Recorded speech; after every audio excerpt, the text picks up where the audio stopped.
नहीं, ऐसा है कि हम दोनों चीज़ के खिलाफ हैं। एक तो समय नहीं दिया गया है, दूसरा जो प्रक्रिया अप्लाई की है वो गरीब आदमी के पक्ष में के उच्च जाति के भी जो लोग हैं वो भी इसका विरोध कर रहे हैं। सिर्फ दलित, गरीब, पिछड़े वर्ग के लोग नहीं, उच्च जाति के लोगों को भी इस बात का परेशानी है कि अगर इस तरह का ये डॉक्यूमेंट देना पड़ा तो वो कहाँ से लाएंगे। हम लोग हर भाषा का सम्मान करते हैं, इज्जत करते हैं, लेकिन इसका ये मतलब नहीं है कि किसी भाषा विशेष के खिलाफ एक माहौल बनाने की कोशिश किया जाए या लोगों को प्रताड़ित किया जाए क्योंकि वो एक भाषा विशेष बोल रहे। इस वक्त मेरे साथ बातचीत करने के लिए कांग्रेस के वरिष्ठ नेता और बिहार के कटिहार से सांसद तारिक अनवर जी हैं। सर, बिहार में वोटर लिस्ट संशोधन की प्रक्रिया चल रही है। अब कई दलों ने सुप्रीम कोर्ट में इसको चुनौती भी दी है, कैसे देखते हैं सर? देखिए, मजबूरी में विपक्ष के पास कोई विकल्प नहीं था।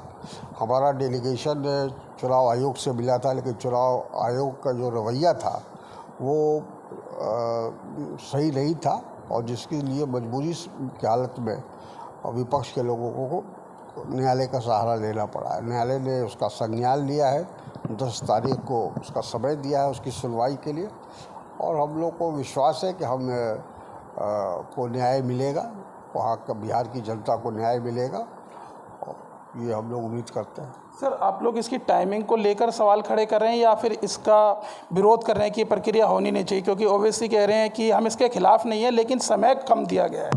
नहीं, ऐसा है कि हम दोनों चीज़ के खिलाफ हैं। एक तो समय नहीं दिया गया है, दूसरा जो प्रक्रिया अप्लाई की है वो गरीब आदमी के पक्ष में नहीं है।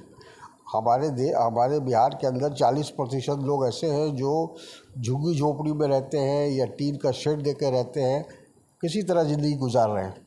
और वो लोग जब बरसात आती है, जब फ्लड का मौसम आता है तो वो सारे लोग वहाँ से सुरक्षित जगह पर चले जाते हैं, ट्रांसफ़र हो जाता है उनका। तो वैसी हालत में वो दस्तावेज़ वो डॉक्यूमेंट्स जिसको इलेक्शन कमीशन ने मांगा है और उसको वैलिड किया है, वो बहुत ही चिंताजनक है कि गरीब आदमी कहाँ से वो सब लाएगा।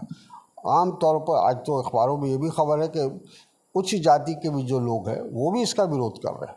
सिर्फ दलित, गरीब, पिछड़े वर्ग के लोग नहीं, उच्च जाति के लोगों को भी इस बात का परेशानी है कि अगर इस तरह का ये डॉक्यूमेंट देना पड़ा तो वो कहाँ से लाएंगे। तो विपक्ष को डर इस बात का है कि बड़ी संख्या में गरीबों के वोट काटे जाएंगे। बिल्कुल जी। सर, एक सवाल इससे हट करके है कि 9 तारीख को तेजस्वी यादव ने कहा है कि राहुल गांधी और हम दोनों बिहार में चक्का जाम करेंगे, उसे कहते हैं?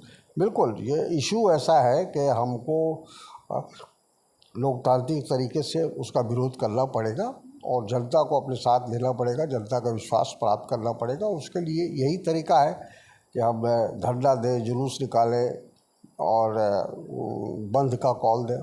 सर, इस प्रक्रिया के साथ और भी मुद्दे होंगे उस दिन चक्का जाम में? अब ये हम नहीं कह सकते हैं, लेकिन मुख्य मुद्दा यही है। जी। सर, एक अंतिम सवाल है कि इन दिनों मराठी वर्सेस हिंदी का जो महाराष्ट्र में विवाद चल रहा है उस पर क्या कहना चाहेंगे? नहीं, वो दुखद है और कोई भी जिसकी सोच व्यापक होगी वो इन चीज़ों को पसंद नहीं करेगा। हम लोग हर भाषा का सम्मान करते हैं, इज्जत करते हैं, लेकिन इसका ये मतलब नहीं है कि किसी भाषा विशेष के खिलाफ एक माहौल बनाने की कोशिश किया जाए या लोगों को प्रताड़ित किया जाए क्योंकि वो एक भाषा विशेष बोल नहीं पाते हैं। लेकिन राज ठाकरे कह रहे हैं कार्रवाई करो लेकिन वीडियो मत बनाओ, एक तरह से वो कह रहे हैं कि मारो।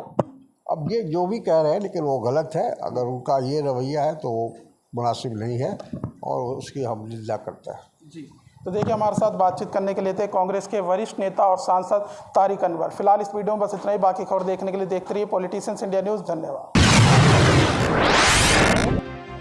अगर आपको हमारा वीडियो अच्छा लगा तो हमारे चैनल को सब्सक्राइब करें, हमारी वीडियो को लाइक करें, शेयर करें और ऐसे ही देश की तमाम बड़ी खबरों के लिए जुड़े रहें पॉलिटिशियंस इंडिया के साथ।